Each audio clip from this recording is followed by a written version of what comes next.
주님께서 여러분과 함께 또한 사제의 영과 함께 마르코가 전한 거룩한 복음입니다. 주님 영광 받으소서. 그때 어떤 나병 환자가 예수님께 와서 도움을 청하였다. 그가 무릎을 꿇고 이렇게 말하였다. 스승님께서는 하고자 하시면 저를 깨끗하게 하실 수 있습니다. 예수님께서 가엾은 마음이 드셔서 손을 내밀어 그에게 대시며 말씀하셨다. 내가 하고자 하니 깨끗하게 되어라. 그러자 바로 나병이 가시고 그가 깨끗하게 되었다.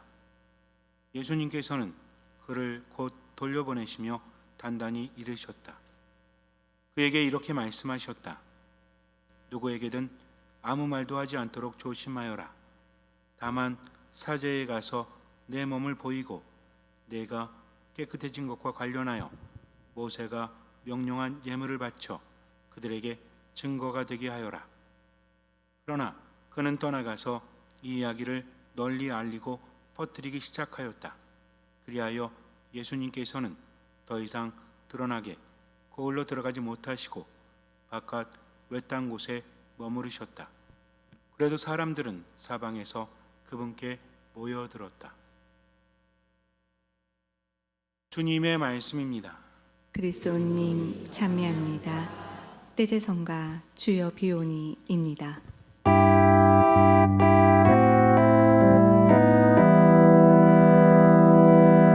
주여 비오니 들어주소서.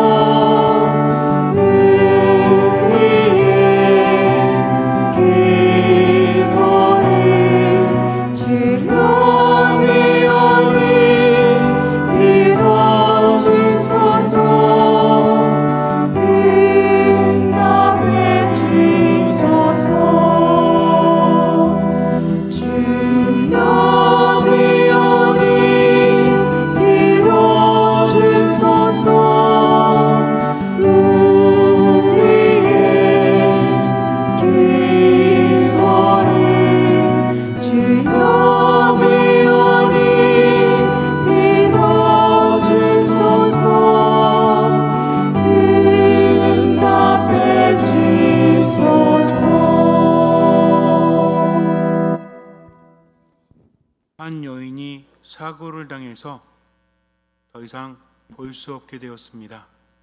그에게는 남편이 있었는데 남편은 자신의 아내를 너무나 사랑했어요.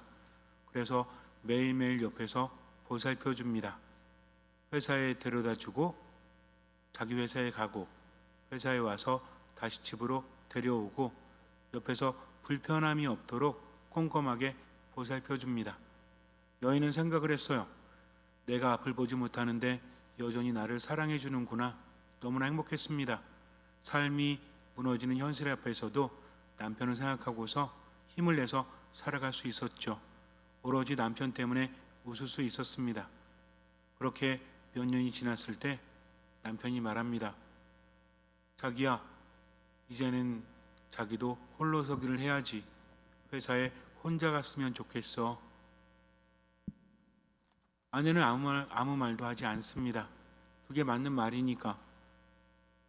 늘 옆에서 지켜보고 도와주었던 남편이 얼마나 힘든지를 자신도 알기 때문이죠. 남편이 없이는 제대로 살아갈 수 없는 자신, 남편이 얼마나 힘들까요? 하지만 서운한 마음은 감출 수가 없습니다. 그래, 알았어 라고 대답을 합니다. 그럼에도 불구하고 가슴 속에서 자꾸만 서러움이 북받쳐 오릅니다. 이제는 나는 혼자가 되었구나. 이해하지 못하는 것은 아니지만 너무나 슬펐어요. 그래도 남편 바라보면서 지금까지 살아왔는데 이제는 살아갈 희망이 사라졌습니다. 그래도 오기가 생겨요. 그래, 인생은 혼자야. 어차피 혼자지. 직장에 나갑니다. 버스에 타고 버스에서 내리는데 너무나 힘들어요.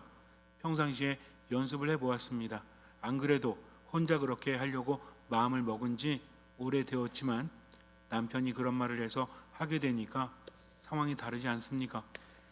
버스에서 내려서 회사까지 가고 이리저리 넘어지고 일어나고 이제는 어느 정도 혼자 할 수 있는 시기가 되었습니다.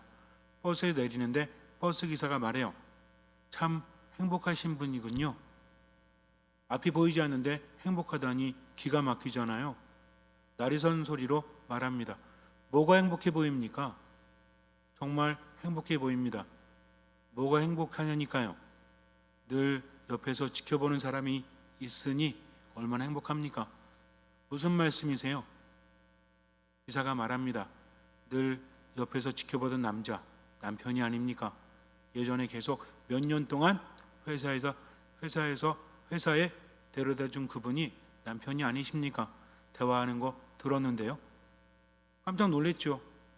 벌써 몇 달째 남편은 자신과 함께하지 않았거든요. 그러나 사실은 남편은 함께했던 거죠. 보이는 곳에서, 여인은 볼 수 없지만 남편은 보이는 곳에서 늘 함께했던 것입니다. 넘어져도 가서 일으켜주지 못하지만 그래도 끝까지 지켜봤다는 거죠. 남편은 아내가 회사에 들어갈 때까지 옆에서 지켜보았습니다. 그리고 회사에 들어가면 자신의 회사로 출근을 했던 것이죠. 퇴근할 때도 마찬가지였어요. 하지만 아내는 그것을 보지 못했기 때문에 혼자라고 느꼈던 거죠. 남편은 아내를 사랑했습니다. 혹시라도 자신이 함께하지 못할 경우를 대비해서 홀로 서기를 가르쳐 준 거죠. 함께 해준 거죠. 함께하고 싶지 않아서가 아니라 언젠가는 혼자 해야 되기 때문에 그것을 미리 연습시켜 주었던 것입니다. 하지만 아내는 그것을 알 수가 없죠. 왜 그래요? 보이지가 않으니까. 하느님께서는 우리와 함께 하신다고 합니다. 근데 우리는 세상을 살면서 그렇죠. 도대체 하느님은 어디 계신 거야? 왜 이렇게 힘들어? 하느님은 우리에게 많은 것을 주고자 하십니다. 행복을 주고자 하신다는 거죠. 사람들의 바람은 저마다 다르지 않습니까? 어떻게 해야 행복할 수 있습니까? 라고 묻는다면 사람들마다 다르게 응답을 합니다. 그런데 왜 힘드십니까? 라고 한다면 믿음 있는 사람 중에 많은 분들이 이렇게 말해요. 하느님이 저와 함께하지 않으십니다. 제 바람을 들어주지 않으십니다. 라고 말한다는 거죠. 하느님은 함께 하시는데, 그래서 우리에게 많은 것을 주시는데, 하느님은 말씀하십니다. 내가 세상 끝날까지 항상 너희와 함께 하겠다. 또 말씀하시죠. 너희는 모두 이것을 받아 먹어라. 너희는 모두 이것을 받아 마셔라. 나를 떠나지 마라. 내 안에 머물러라. 그런데 우리는 자꾸만 다른 것들을 하느님께 청하죠. 하느님은 나를 나보다 더 잘 아시고 나를 나보다 더 사랑하십니다. 그분은 당신을 믿기를 바라시죠. 당신을 보기를 바라십니다. 눈이 아닌 마음으로 신뢰하기를 바라신다는 거죠. 그러나 삶이 만만치가 않아요. 그럼에도 불구하고 하느님께서는 함께 하십니다. 제가 여러분들에게 드리고 싶은 말씀은 내가 잘해야만 하느님께서 함께 하신다는 것이 아니라 하느님은 늘 나와 함께 하셨고 함께 하시고 함께 하실 거란 말이죠. 그분을 보지 못하면 나는 불행할 수밖에 없어요. 그러나 그분을 본다면 나는 행복할 수 있다라는 거죠. 이것이 우리 삶의 분명히 한계이면서도 내가 넘어서야 할 그것입니다. 하느님께서는 우리에게 말씀하시죠. 나를 믿어라, 내 안에 머물러라, 나를 따라라. 쉽지는 않습니다. 그러나 하느님 바라보면서 지금을 살아가야 되겠죠. 성경의 말씀은 우리들의 이야기입니다. 성경에서 우리는 나 자신을 발견해야 돼요. 하느님과 나를 발견하고 하느님을 만나야 한다는 거죠. 나병 환자가 있습니다. 이 사람은 나병에 걸려서 고생하고 있죠. 몸만 아픈 게 아니에요. 마음도 아픕니다. 영혼도 아프다는 거죠. 인간이라는 존재는 혼자 살아갈 수 없죠. 나병이라는 것은 몸의 고통뿐만 아니라 정신적인 고통뿐만 아니라 이제는 함께하지 못한다는 근원적인 고통인 거죠. 나병 환자는 가족들과 함께 살아갈 수 없어요. 너무나 당연한 것들이 이제는 박탈되어집니다. 레위기 13장에서 말하죠. 악성 피부병에 걸린 사람은 부정한 사람이다. 사제는 그에게 부정하다고 선언을 해야 된다. 옷을 찢어 입고 머리를 길게 늘어뜨려야 된다. 콧수염을 가리고 나는 부정하오 하고 외쳐야 된다. 그는 사람들과 함께 살지 못하고 진영 밖에서 혼자 살아야 된다. 그 병이 나을 때까지. 그렇다면 병이 낫지 않는다는 것은 더 이상 함께하지 못한다는 거죠.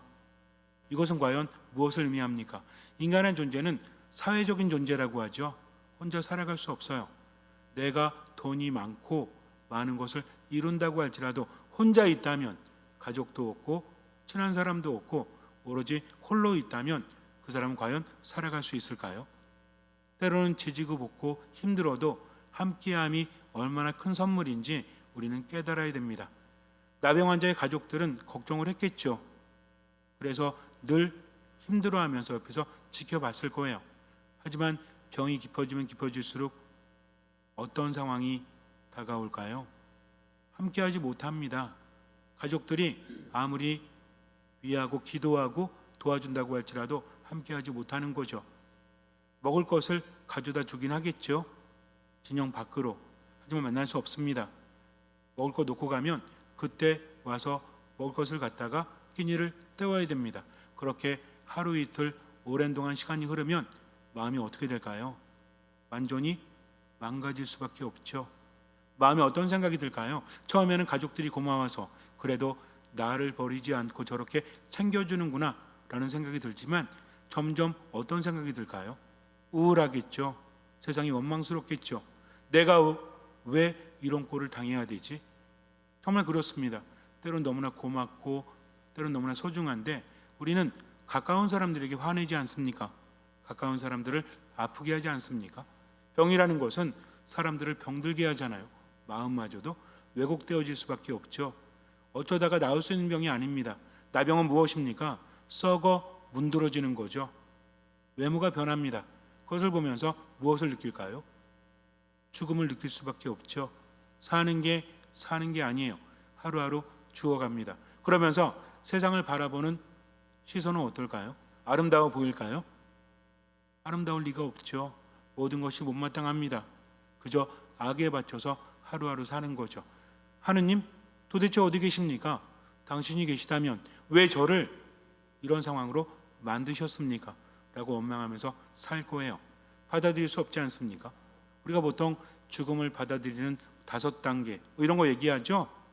분노하다가 부정하다가 결국은 어떻게 합니까? 포기하고 받아들이고 그렇게 된다라고 하죠. 얼마나 무서운지 아십니까? 아프다는 것은, 삶이 바뀔 수 없다는 것은 나를 화가 나게 하고 때로는 그것을 부정하기도 해보지만 결국은 어때요? 받아들일 수밖에 없는 겁니다. 그래서 비참한 거죠. 우리가 힘든 이유가 이거 아니에요? 바뀔 수 있다면 얼마든지 노력할 수 있죠. 근데 바뀔 수 없습니다. 그러면서 스스로 인정할 수밖에 없을 때 얼마나 비참해집니까? 남편을 사랑했고 남편이 고맙기도 했지만 결국 눈먼 아내는 뭘 느꼈어요? 버림받았구나. 나는 혼자구나. 사람이 이렇습니다. 아무리 잘해준다 한들 느끼지 못하면 오히려 거기에 대해서 섭섭하고 그리고 안 좋은 마음을 품게 된다는 거죠. 우리도 살아가면서 그렇죠. 옆에 함께하는 사람, 나를 사랑해주는 사람. 그런데 고맙다고 하지 못하고 감사하다고 하지 못하고 단점만 지적하지 않습니까? 마음은 그렇지 않은데 점점 그렇게 되죠. 그래서 조금 상처 입으면 어때요? 9번 잘해줘도 1번 못하면 어떻게 합니까? 힘들어하고 화내고 짜증내고 그렇게 하지 않나요? 사람은 철저하게 자기중심인 것 같아요. 너무나 당연하게 받아들이죠. 어떤 거를? 잘해주는 거를. 근데 못해주는 건 당연하게 받아들이지 않죠. 그래서 어떻게 합니까? 잘해줄 때마다 감사합니다, 감사합니다, 고맙습니다 그래요? 안 하잖아요. 당연한 거니까. 근데 잘 못하면 어때요? 짜증내고 화내고. 그렇지 않습니까? 그래서 유명한 말이 있죠. 은혜는 물에 새기고 원수는 돌에 새긴다. 옆에 있는 사랑하는 사람들에 대해서도 나는 상처받았어 하면서 계속해서 그 사람에 대해서 오해하고 힘들어하면서 세상을 살고 있다면 너무나 안타깝지 않습니까? 나만 상처받아요? 그 사람도 상처받잖아요. 근데 어디에 집중합니까? 내 상처에만 집중한다는 거죠. 어쩌면 우리는 한 사람도 빠짐없이 그런 삶을 살고 있는지도 몰라요. 철저하게 이기적으로. 하느님께도 그럴지도 몰라요. 그러면 됩니까? 안 됩니까? 안 되는데 그렇게 될 수밖에 없잖아요. 여기서 묵상해야 됩니다. 나병 환자는 그럴 수밖에 없었어요. 그러다가 예수님에 대한 이야기를 듣게 되죠. 처음에는 뭐예요? 그분이 기적을 일으키신다더라. 그분이 아픈 사람을 치유하신다더라. 근데 약도 필요 없어. 주사도 필요 없어. 물론 그 시대는 주사가 없었겠지만 딴 거 필요 없어. 그저 한 말씀으로 손만 대시면 치유된다더라 라는 소식을 듣게 됩니다. 관심이 있을 수밖에 없죠. 그동안 내 삶에 무엇이 없었죠? 희망이 없었잖아요. 이제 희망이 생기죠. 그러면서 어떤 생각이 들어요? 한두 번 속아봤어. 오랫동안 병을 앓던 사람들은 몇 번 당했죠. 어떤 약이 좋다더라, 어디가 좋다더라. 가서 뭐만 써? 돈만 쓰잖아요. 그리고 이제는 거의 포기 상태. 또 그렇지 않을까? 경험이란 건 무서운 겁니다. 벗어나기가 쉽지 않은 거죠. 그럼에도 불구하고 자꾸 들리니까 혹시나, 내가 기대하진 않지만 관심이 갈 수밖에 없죠. 그 말씀을 듣습니다. 그러면서 확신이 생기죠. 어떤 확신? 그분은 나를 치유하실 수 있을 거야. 이제 중요한 게 뭡니까? 그분이 나를 치유해 주실 마음이 있는지 없는지. 능력을 의심하는 게 아닙니다. 그분이 과연 그렇게 해 주실지, 허락해 주실지, 이게 중요한 거죠. 그러니 이제는 뭐예요? 이제는 기적의 사건이 아니라 그분이 어떤 분이신지 알고 싶은 거죠. 그분의 말씀에 메시지를 듣고 싶은 겁니다. 처음에는 기적에 주목을 했죠. 그 다음에는 말씀에 주목을 합니다. 말씀을 듣다 보니 어때요? 그분은 무엇을 보신다? 돈을 보신다? 아닙니다. 능력을 보신다? 아닙니다. 뭘 보시죠? 믿음을 보세요. 너의 믿음이 너를 구원하였다. 이제 중요한 거는 믿음이 뭐냐 하는 거죠. 어떻게 해야 믿음을 보일 수 있을까? 예수님 말씀하십니다. 너의 믿음이 너를 구원하였다. 각자가 다르다는 거죠. 그러니 연구해 볼까요? 안 해볼까요? 연구해 볼 수밖에 없죠. 내가 나의 믿음을 어떻게 하면 보일 수 있을까? 그러다 보니까 공통점이 발견이 됩니다. 저마다 처지가 달랐지만 소경이 그랬던 것처럼, 손이 오그라든 사람이 그랬던 것처럼, 중풍병자가 그랬던 것처럼 처지는 다 다르죠. 근데 결국은 공통점이 있죠. 무엇입니까? 그분을 만났다는 거죠. 그분께 맡겼다는 거죠. 그러니 이제 내가 그분을 만나면 되겠다. 문제가 생깁니다. 이 사람은 뭐예요? 사람들을 만날 수 없어요. 분명히 따로 떨어져서 살아가야 한다는 거죠. 그분을 만나기 위해서는 군중을 헤치고 가야 되죠. 그렇지 않습니까? 그분이 혼자 있을 때 저기 어디 계신지도 모르는데 혼자 있을 때 노려가지고 짠하고 나타나? 아닙니다. 그분은 늘 군중을 몰고 다니시죠. 그러니 어떻게 해야 돼요? 그분 앞에 나서야 되는데, 나병 환자가 사람들 앞에 나선다는 것은 뭘 걸어야 되죠? 목숨을 걸어야 됩니다. 나서면 어떻게 해야 돼요? 돌을 던져야 됩니다.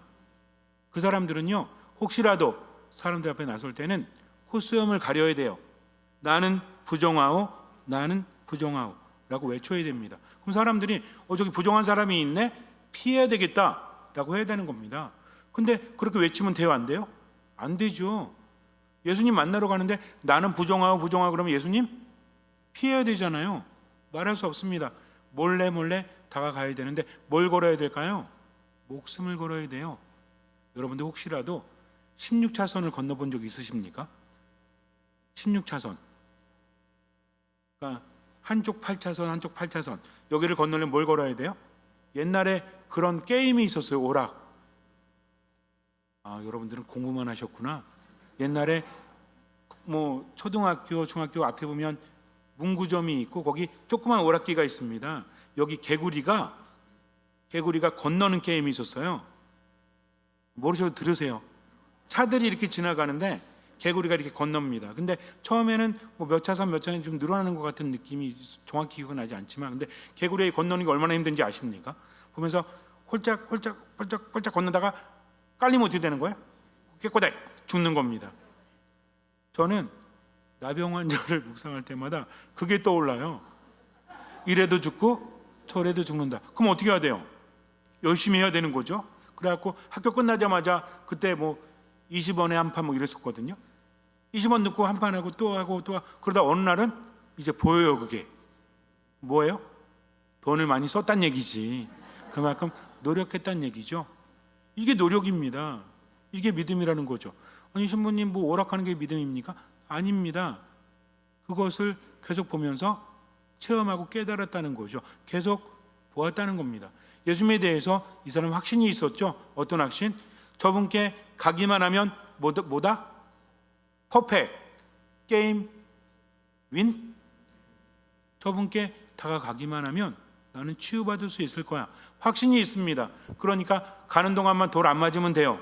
그리고 혹시라도 맞더라도 어쨌든 가면 돼.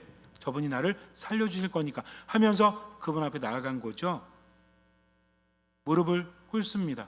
드디어 왔어요. 그리고 말합니다. 이제 중요합니다.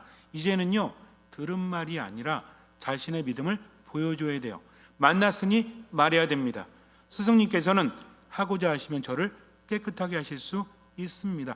하실 수 있으시면이 아니라 하고자만 하시면, 능력을 의심하는 게 아니죠. 그것을 원하신다면 저는 깨끗하게 될 수 있습니다. 그랬더니 예수님께서 가엾은 마음이 드신다고 합니다. 그분은요 아픈 사람, 힘든 사람을 보면서 견디지 못해요. 가엾은 마음이 드실 수밖에 없죠. 그래서 손을 내밀어 그에게 대십니다. 부정한 사람 만지면 어떻게 되죠? 부정해지는 겁니다. 절대로 만지면 안 돼요. 근데 그분은 만지셨죠? 한 말씀으로 치유할 수 있으셨을까요? 없으셨을까요? 치유할 수 있으십니다. 근데 왜 굳이 손을 대시죠? 한번 생각해 보십시오.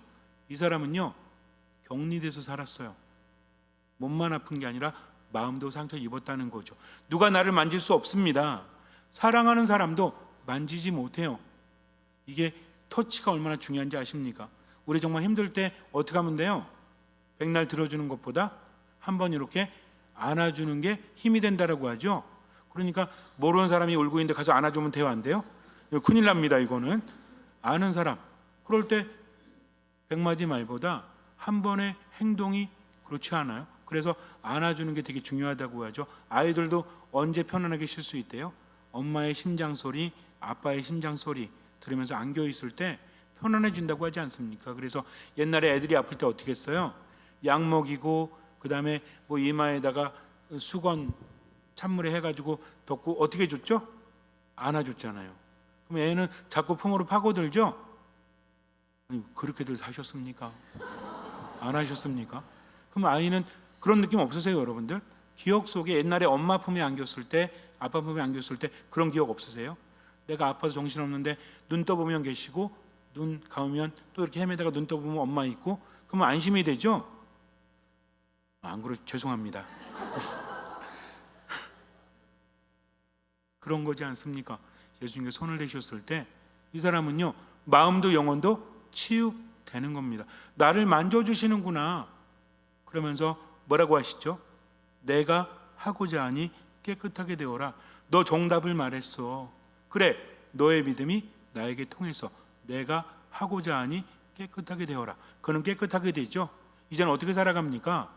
예수님께서 아무에게도 말하지 말라고 했는데 이 사람은 어때요? 가서 다 이야기하고 다니죠. 왜? 입이 쌌기 때문에? 아니죠. 그 전까지는 사람들과 함께 하지 못했습니다. 그러나 이제는 사람들 앞에 당당하게 나설 수 있는 거죠. 이제는 고립된 것이 아니라 함께 살아가는 거죠. 그러면서 예수님을 이야기합니다. 그분이 치유해 주셔서 그분은 메시아야. 전하지 않고는 발견할 수 없는 거죠.